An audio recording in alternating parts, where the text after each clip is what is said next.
అండి welcome to Preethi channel. ఈరోజు నేను మీకోసం చూపించబోయే రెసిపీ క్యాబేజీ పచ్చడి రెసిపీ అండి.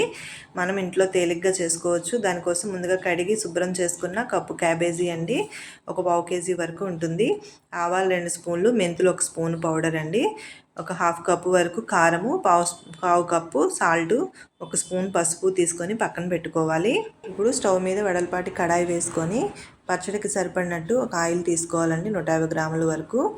ఆయిల్ కొంచెం ఫ్రై అవుతుండగా క్యాబేజీ ముక్కలు మనం కడిగి శుభ్రంగా ఆరబెట్టుకున్నాం కదా, ఈ క్యాబేజీ ముక్కల మిశ్రమంలో చెమ్మ లేకుండా ఉండాలి. ఇది జస్ట్ ఒక 10 మినిట్స్, ఒక 10% వరకు ఫ్రై అయితే చాలు, పచ్చివాసన లేకుండా నేను ఫ్రై చేశాను.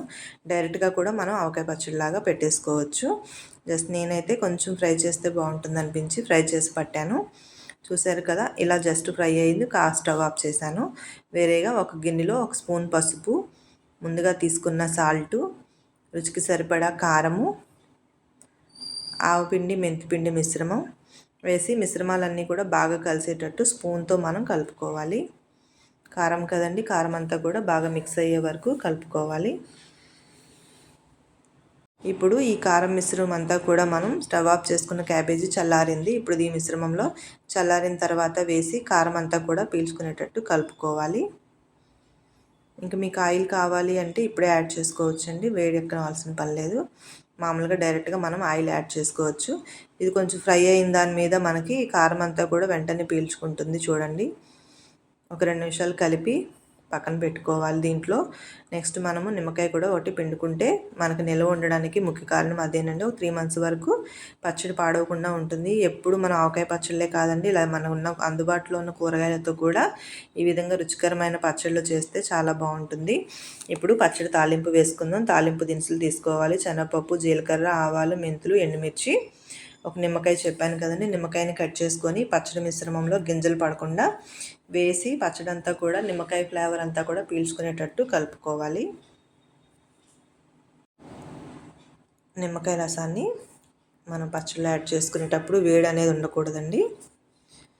చూసారు కదా, ఈ విధంగా పచ్చడిలో మిశ్రమం అంతా కూడా బాగా కలుపుకోవాలి. ఇప్పుడు మనం పచ్చడి మిశ్రమం అంతా కూడా పక్కన పెట్టుకొని ఈ పచ్చడి మిశ్రమానికి తాలింపు వేసుకుందాం రండి. మరి ముందుగా స్టవ్ మీద తాలింపు సరిపడా ఆయిల్ తీసుకొని తాలింపు దినుసులు శనగపప్పు, జీలకర్ర, మెంతులు, ఆవాలు, ఎండుమిర్చి వేసుకొని కరివేపాకు, మిశ్రమాలన్నీ కూడా బాగా ఫ్రై అవ్వాలండి. కరివేపాకు కూడా తాలింపు అంతా కూడా బాగా ఫ్రై అయిన తర్వాత వేడి మీదే మనం పచ్చడిలో కలిపేసేయచ్చు. చూసారు కదా, తాలింపు అంతా వేసుకొని పచ్చడి మిశ్రమం కలిపేసుకుంటే క్యాబేజీ పచ్చడి అయితే రెడీ అయిపోయింది. ఈ పచ్చడి మనకి 2 డేస్ తర్వాత దీని అసలైన రుచి అయితే చాలా బాగా ఫ్లేవర్స్ బయటకు వస్తాయి. మగ్గాలి కదండి, అందుకని. ఇంకా మీరు పచ్చి క్యాబేజీ కనుక కలిపినట్లయితే ఒక 3 డేస్ వరకు పచ్చడిని వదిలేసి తర్వాత మనం తీసుకుంటే బాగుంటుంది. ఈ రెసిపీ మీకు ఎలా అనిపించిందో నాకు కామెంట్ చేయండి. మీరు కూడా ట్రై చేయండి, మీ ఫ్రెండ్స్కి కూడా షేర్ చేయండి. థ్యాంక్ యూ ఫర్ వాచింగ్ అండి. ఆవకాయ పచ్చళ్ళే కాదు, ఇలా వెజిటబుల్ పికిల్స్ కూడా చాలా బాగుంటాయి. ట్రై చేయండి, మీ ఇంట్లో వాళ్ళకు కూడా ఈ రుచులను తినిపించండి. నాకు కామెంట్ చేయడం మర్చిపోవద్దండి. Please like my channel. Thank you for watching. మీ ఫ్రెండ్స్కి, మీ రిలేటివ్స్కి కూడా షేర్ చేసి నా ఛానల్ని ఎంకరేజ్ చేయండి. Thank you.